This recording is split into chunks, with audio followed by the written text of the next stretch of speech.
Good morning everyone and welcome back to my class of mathematics, my maths, my methods. Class 11th में हम कर रहे हैं topic statistics और statistics का जो पार्ट है वो mean deviation about mean and mean deviation about median. इसका बेसिक्स जो है हम लास्ट क्लास में कर चुके थे। अभी हम इसके क्वेश्चंस करते हैं। पहले 4 क्वेश्चंस भी हम कर रहे थे एक्सरसाइज 15.1 में। आज हम उसी से आगे कंटिन्यू करते हैं। हमें मीन डेविएशन अबाउट मीन और अबाउट मीडियन फाइंड करना है। लास्ट क्लास में हमने किया था ऐसे क्वेश्चंस जिसमें हमारे पास डाटा क्या था, अनग्रुप्ड था, सारी टर्म्स सेपरेटली गिवन थी। अब हम करेंगे ग्रुप्ड डाटा के लिए। ग्रुप्ड डाटा हमारे पास दो टाइप का था, एक तो कॉन्टिन्यूअस फ्रीक्वेंसी डिस्ट्रीब्यूशन और एक डिस्क्रीट फ्रीक्वेंसी डिस्ट्रीब्यूशन। ठीक है, हमारे पास अलग अलग इंडिविजुअल फ्रीक्वेंसी डिस्ट्रीब्यूशन था और कॉन्टिन्यूअस फ्रीक्वेंसी डिस्ट्रीब्यूशन। तो हम आज फ्रीक्वेंसी डिस्ट्रीब्यूशन के यानी कि ग्रुप्ड डाटा जो है उसके लिए मीन डेविएशन फाइंड करेंगे। तो एक्सरसाइज 15.1 में क्वेश्चन 5 है हमारे पास। 4 क्वेश्चन तक हम कर चुके थे। क्वेश्चन 5 है, find the mean deviation about mean for the data in which the terms are given as xi is 5, 10, 15, 20, 25 and the frequency is given as 7, 4, 6, 3 and 5. We have to find the mean deviation. Mean deviation find करने के लिए सबसे पहले हमें find क्या करना है, उसका फॉर्मूला दिमाग में आना चाहिए। Formula to find the mean deviation about mean is this. ये फॉर्मूला है मीन डेविएशन अबाउट मीन के लिए।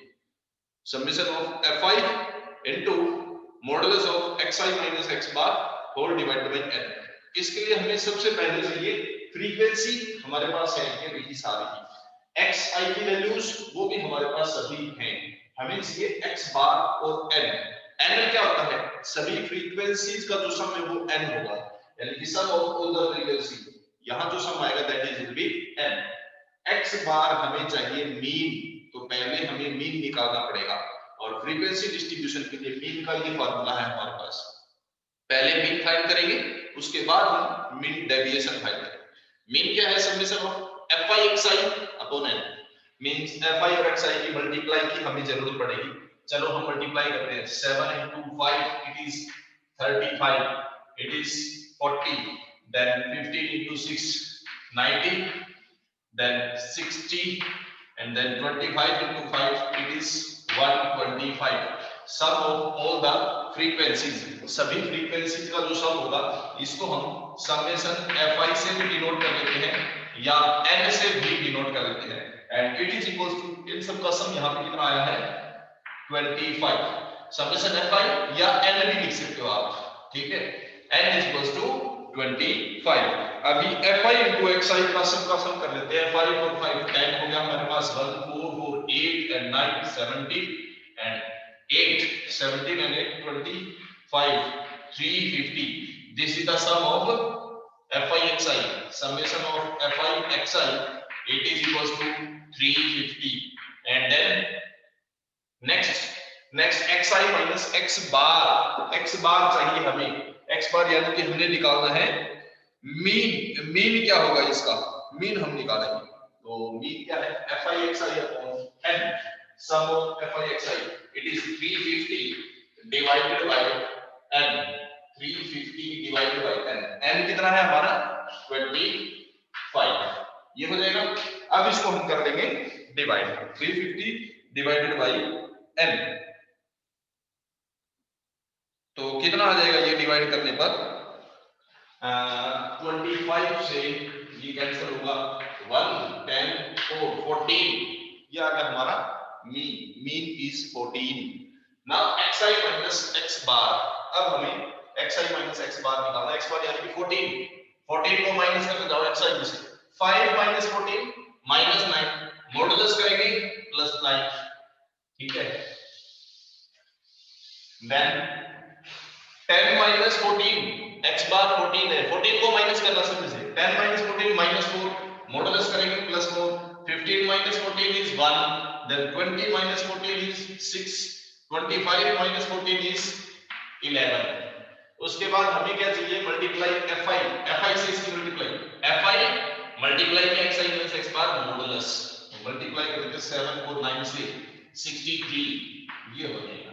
Then 4 को 4 से it is 16, fi 6 को 1 से 6 हो जाएगा।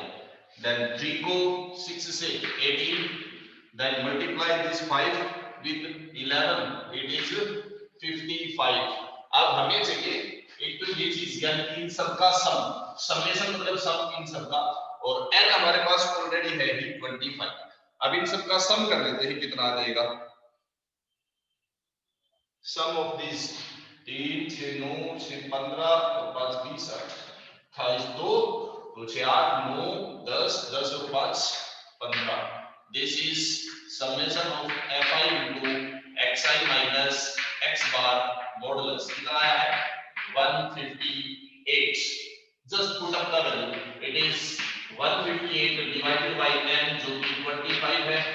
25 से 156 में कैंसिल होता है, बचेगा 8, यानी कि 80 है तो 3 से 75 बचेगा 502 6.32। This is the mean deviation about mean. तो मीन डेविएशन अबाउट मीन ये हो जाएगा इसका। तो ये था हमारा क्वेश्चन नंबर 5। बिल्कुल इजी है, मेनली आपको यही देखना है कि क्वेश्चन में क्या पूछा गया है, उसके लिए फॉर्मूला क्या है। पूछा गया था मीन डेविएशन अबाउट मीन। दो टाइप का है हमारे पास mean deviation about mean, frequency distribution के लिए और एक तो ग्रुप्ड डाटा के लिए और एक अनग्रुप्ड डाटा के लिए। अनग्रुप्ड है तो फ्रीक्वेंसी नहीं, सिर्फ इतना होता है उसमें, है ना, xi minus x bar modulus summation upon n। But grouped data है तो फ्रीक्वेंसी भी होगी। अब हमें फाइनल हमें जो चाहिए ये फाइंड आउट करना है, इसके लिए हमें ये चीज चाहिए, फॉर्मूला हमें याद रखना चाहिए। अब इसमें क्या क्या चाहिए? रिकॉर्ड फ्रीक्वेंसीज सारी हमारे पास है, xi वो भी हमारे पास सारे हैं, हमें चाहिए मीन। अब मीन कहां से निकलेगा? फोकस इस पे से, स्टेप बाय स्टेप चलें। मीन निकालने के लिए आपको ये फॉर्मूला रहेगा, तो आपको सबसे पहले ये चीज फाइंड करनी पड़ेगी और n फाइंड करना पड़ेगा। वहां से मीन निकलेगा और मीन निकल गया तो फिर ये चीज निकल जाएगी। फिर ये टेबल हम कंप्लीट करेंगे, स्टेप बाय स्टेप चलेंगे हम इसमें, ठीक है। नेक्स्ट क्वेश्चन, क्वेश्चन नंबर 7 करते हैं। 5th क्वेश्चन था mean deviation about mean find करना था। अभी क्वेश्चन नंबर 6 सेम वही है, mean deviation about mean. 7th और 8th में है मीन डेविएशन अबाउट मीडियन। तो हम अबाउट मीडियन करते हैं, कैसे होगा? हमारे पास xi टर्म्स गिवन है एंड देयर फ्रीक्वेंसीज ये गिवन है। अबाउट मीडियन फाइंड करने के लिए जब भी मीडियन फाइंड करना हो, एक चीज हमेशा माइंड में रखें, कॉम्युलेटिव फ्रीक्वेंसी की जरूरत हमेशा पड़ने वाली है टू फाइंड मीडियन। तो हम पहले कॉम्युलेटिव फ्रीक्वेंसी निकालते हैं। कॉम्युलेटिव फ्रीक्वेंसी में फर्स्ट टर्म से अब जो आएगा उसमें नेक्स्ट टर्म ऐड करते जाओ। 8 + 6 14, 14 + 2 16, 16 + 2 18, 18 + 2 20 and 20 + 6 26। अब आप फ्रीक्वेंसी का सम भी कर लो, यहाँ पे चेक कर लेना, ये दोनों चीजें सेम होनी चाहिए। सम ऑफ फ्रीक्वेंसी 8 and 6 14 16 18 20 and 6 26। तो n = 26। याद रखना कम्युलेटिव फ्रीक्वेंसी में जो लास्ट फ्रीक्वेंसी होती है, कम्युलेटिव फ्रीक्वेंसी लास्ट होती है वो n के इक्वल होती है। Now we need xi minus m, यानी कि हमें चाहिए मीडियन।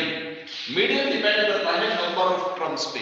अब अगर आपकी नंबर ऑफ टर्म्स ओड है, मान लो आपकी नंबर ऑफ टर्म्स 11 है, तो मीडियन क्या होती है? Middle most value. Median is the middle most value of the given data. मान लो नंबर ऑफ टर्म 11 है तो उसकी मिडल मोस्ट वैल्यू क्या होगी? 6, क्योंकि 5 टर्म उधर बचेगी और 5 इधर बचेगी। लेकिन अगर नंबर ऑफ टर्म आपके पास 26 है, 26 है, नंबर ऑफ टर्म्स इवन है, तो दो मिडल मोस्ट टर्म बनेगी, 13th और 14th, क्योंकि 14th के बाद 12 टर्म इधर होगी और 13 से पहले 12 टर्म इधर होगी, है ना।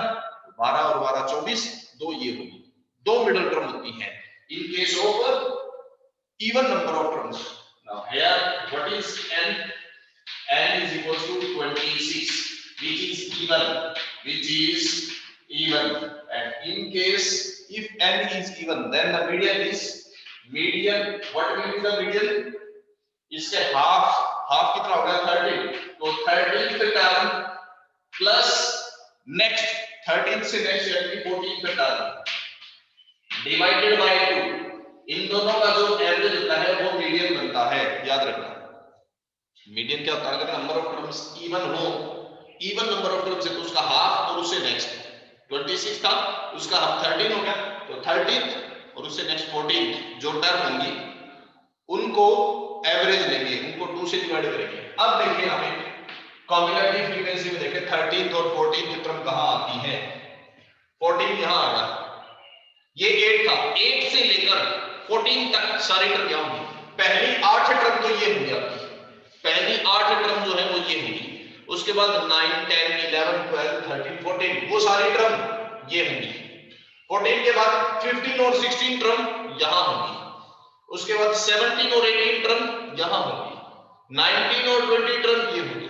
21 22 23 24 25 26 वो सभी टर्म ये होंगी। इस तरह से हमारे पास होता है। तो पहले 8 टर्म तो ये है, उसके बाद 14 तक यानी कि 9 10 11 12 13 14 ये सभी टर्म इसी में आएंगी। ये हमें कौन सी चाहिए? 13 और 14। तो 13 और 14 दोनों इसी में आएंगे। 14 के अंदर आती है ना, जिसके अंदर आती है वही काउंट होगी। तो 14 और 13 दोनों टर्म इसके अंदर है, मींस 7। तो 13 टर्म आपकी 7 है और 14 टर्म भी 7 है। Divided by 2, 14 upon 2 means your median is 7। Median कितना आ गया हमारा? मीडियन आ गया 7। अब हम फाइंड करेंगे ये, इसके लिए आगे प्रोसीड करेंगे और इसके लिए हमें चाहिए xi माइनस मीडियन का मॉडुलस। xi माइनस मीडियन का मॉडुलस करें 5 माइनस मीडियन है 7, तो 5 माइनस 7 2, मॉडुलस करेंगे तो plus 2। 7 minus 7 is 0, 9 minus 7 is 2, 10 minus 7 3, 12 minus 7 5, 15 minus 7 is 8. Now find the multiplication of frequency with this. इसकी मल्टीप्लाई करनी है तो फ्रीक्वेंसी के साथ इसकी मल्टीप्लाई करेंगे। 16, then this is 0 and then this is 4. Next 3 into 2 is 6, 5 into 2 is 10, 6 into 8 is 48. Now find the sum of these. अब इस सारे का हमने निकालना है सम। इसका सम कितना हो जाएगा? इनको प्लस कर लेते हैं, कितना आ जाएगा? 16 और 20 से 36 और 10 36, 36 और 8 44 84 84. This is 84. Summation of fi into xi minus median modulus. It is 84. Now we can find the mean deviation of median. इसका समेशन कितना था हमारे पास? 84 and this is divided by n. n कितना है हमारा इसमें? n ध्यान से देखिए तो 26 है, तो डिवाइडेड बाय 26। अब इसको हम डेसिमल में डिवाइड कर लेंगे। डिवाइड करने पर याद आता है 3.23 ऑन डिवाइडिंग इट इज 3.23। तो ये बन जाएगा इसका मीन डेविएशन अबाउट मीडियन। तो अबाउट मीडियन निकालना हो, मेन फोकस आपका होना चाहिए किसके अबाउट निकालना है, उसका फॉर्मूला क्या है। अबाउट मीन निकालना है तो हमें मीन की जरूरत पड़ेगी, अबाउट मीडियन निकालना है तो हमें मीडियन की जरूरत पड़ेगी। ध्यान रहे मीडियन निकालने के लिए हमेशा कम्युलेटिव फ्रीक्वेंसी की जरूरत जरूर पड़ती है, इसलिए जब भी मीडियन का नाम सुनो आप फ्रीक्वेंसी की हेल्प से पहले कम्युलेटिव फ्रीक्वेंसी निकालें और कम्युलेटिव फ्रीक्वेंसी निकालने के बाद हम निकालेंगे मीडियन। मीडियन किससे डिफाइन करेगा? n number of terms. Number of term अगर आपकी इवन है तो 2 मिडल टर्म होती है, ओड है तो एक ही मिडल टर्म। मीडियन होता है मिडल मोस्ट टर्म यानी कि middle term. Odd number of term है तो एक ही मिडल टर्म होगी। जैसे मान लो आपके पास नंबर ऑफ टर्म इसमें 29 होती, मान लो इतनी टर्म्स होती, तो मीडियन क्या होता? +1 डिवाइडेड बाय 2 यानी कि 15th टर्म जो बनेगी, 15 में बनेगा, 15th टर्म जो होगी वो हमारा मीडियन बनेगी, not 15th term, that will be the median.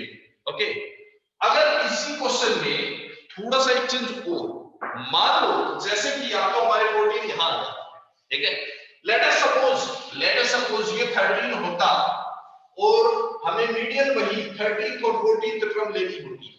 अगर यहां 13 होता तो क्या करते? फिर हमारा मीडियन फिर से बनता वही 13th term plus 14th term divided by 2। अब 13th और 14th टर्म क्या होगी? 13th टर्म तो ये होगी 7 और 13 से आगे 16 तक सारी टर्म ये होंगी, यानी कि 14th टर्म जो वो इसमें आएगी, 13th टर्म इसमें थी और 14th टर्म इसमें थी। इस केस में आपके लिए एक टर्म ये बनेगी और एक ये बनेगी। अगर ऐसा केस आ जाए तो एक टर्म ये और एक ऐसे बनेगी और फिर इसका हम मीडियन निकाल के फिर सोल्व करेंगे। ठीक है, ये चीज ध्यान रखना। तो इस तरह की सिचुएशन में आ सकती है ऐसी सिचुएशन भी, ठीक है। तो यहाँ पे 14, दिस इज क्वेश्चन नंबर 7 और 8 दोनों क्वेश्चन ऐसे हैं, मीन डेविएशन अबाउट मीडियन निकालना है इनमें। नेक्स्ट है हमारे पास mean deviation about mean in case of continuous frequency distribution. ठीक है, ग्रुप डाटा में कॉन्टिन्यूअस फ्रीक्वेंसी डिस्ट्रीब्यूशन के लिए मीन डेविएशन अबाउट मीन हम कैसे फाइंड करेंगे। क्वेश्चन नंबर 10 है हमारे पास, हाइट ऑफ स्टूडेंट्स गिवन है हमारे पास 95 to 105, 105 to 115, 115 to 145, 145 से 135, 135 से 145 और 145 से 155। Then number of boys given है कितने हैं, number of boys, how many boys lies in that interval, 9। Table भी गिवन है 13, 26, 30, 12 and 10। Mean deviation about mean find करने के लिए अगर कॉन्टिन्यूअस फ्रीक्वेंसी डिस्ट्रीब्यूशन का क्वेश्चन है, ग्रुप डाटा में कॉन्टिन्यूअस यानी कि इंटरवल की फॉर्म में अगर आपका क्वेश्चन है तो आपको जरूरत पड़ेगी मिड वैल्यू की। इस इंटरवल की मिड वैल्यू क्या है, अप्रोक्सीमेट जो हमारे पास मीन है वहां से निकलेगा।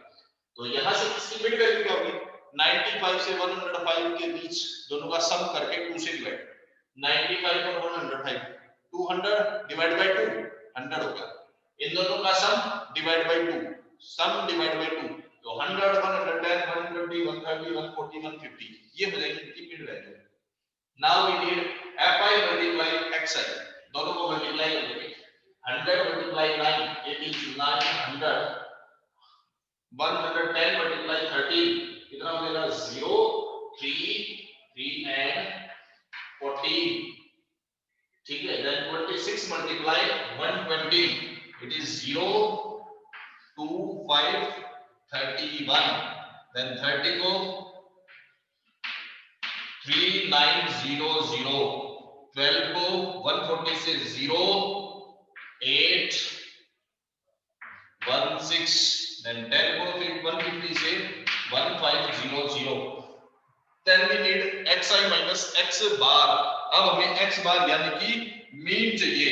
अब इस केस में मीन का क्या फार्मूला होगा, मीन निकालते हैं, find mean in case of frequency distribution the mean is again same summation of fi xi upon n। fi xi का सम इन सब का हम कर लेंगे सम कितना हो जाएगा, 900, 14, 30 इन सब का सम यह आ जाएगा हमारे पास, इसका सम आ जाएगा 12530, 12530 इन सब का सम मैं लिख देता हूं यहाँ पे सम, जिसका हमें चाहिए वो हम लिखते जाएंगे। तो 12530 इसका सम आ जाएगा हमारे पास।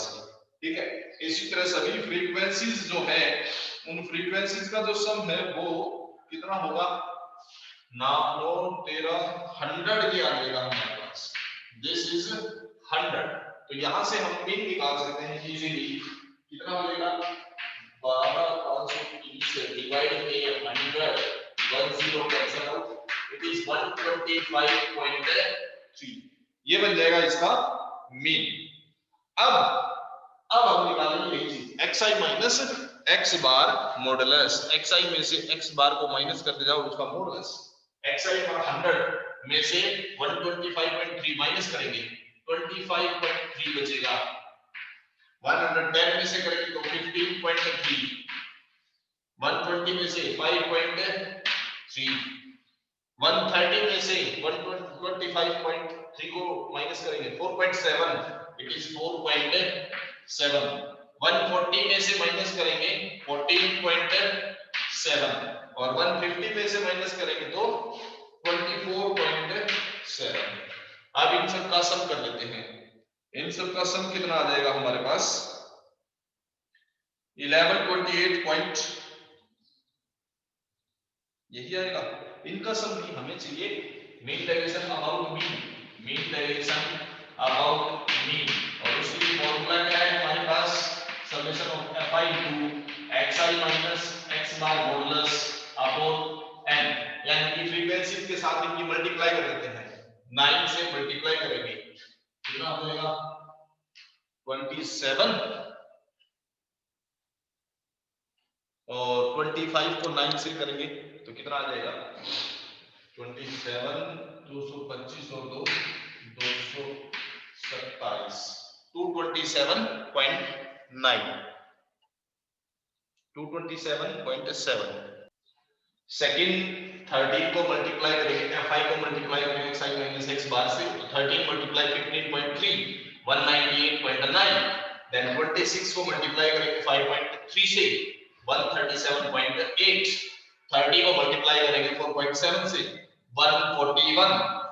12 multiply 14.7 176.4। 10 multiplied 24.7 it is 247। and now the sum of all these, in सब का sum, इन सबको जब हम प्लस करेंगे we got 1128.8। now put up all these values in the formula, so we got it is 1128.8 and divided by n, which is n is here, this is n is 100, n is equals to 100। So divided by n is 100 से divided करते it is 11.288। this is the mean deviation about mean for the given data। Question number 10 में mean deviation about mean। तो अगर हमारे पास frequency distribution में continuous frequency distribution आता है, interval का क्वेश्चन आता है, तो मीन डेविएशन फाइंड करने के लिए फॉर्मूला सेम रहेगा हमारे पास, ठीक है। कैलकुलेशन थोड़ा सा चेंज आएगा, वो कोई खास चीज नहीं है, आप इजीली कर सकते हैं। बस इसमें ये ध्यान में जब इंटरवल का क्वेश्चन होता है तो मिड वैल्यू हमें फाइंड करनी पड़ेगी। मिड वैल्यू के अभी दोनों का सम करके डिवाइड बाय 2, और मिड वैल्यू को हम xi लेके चलेंगे। these are the xi, these are the terms and these are the frequencies। इन दोनों की हेल्प से फिर मीन और मीन डेविएशन फाइंड करेंगे। आज के लिए हम इतना ही करते हैं, बाकी हम इसके आगे के क्वेश्चन जो है वो नेक्स्ट क्लास में कंटिन्यू करेंगे। तब तक के लिए देखते रहिए मेरे चैनल को माय मैथ्स माय मेथड्स, हंसते रहिए, मुस्कुराते रहिए और कीजिए मैक्सिमम अपना मैथ्स की practice. Thank you very much and have a nice day. Bye bye.